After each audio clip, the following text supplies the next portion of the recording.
కొమరం భీం ఆసిఫాబాద్ జిల్లా లింగాపూర్ మండలంలోని హీరాపూర్ గ్రామంలో గిరిజన ప్రాథమిక పాఠశాల పూరి గుడిసెలో కొనసాగుతున్న వింత ఘటన వెలుగులోకి వచ్చింది.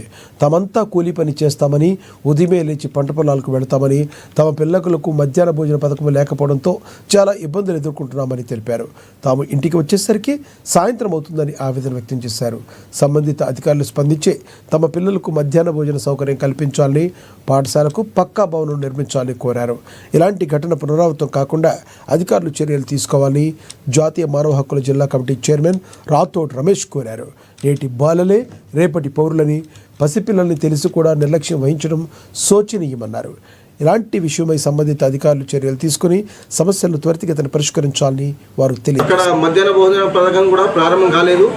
దీంతో అక్కడ తల్లిదండ్రులు వ్యవసాయానికి వెళుతూ పిల్లలు ఆకలితో అలమటిస్తున్నారు. ఈ విషయంపై జిల్లా అధికారులు తక్షణమే స్పందించి హీరాపూర్ DWPS పాఠశాల పక్క భవనాన్ని నిర్మించి అలాగే మధ్యాహ్న భోజన పథకాన్ని కూడా అమలయ్యేలా చర్యలు తీసుకోవాలని మేము జాతీయ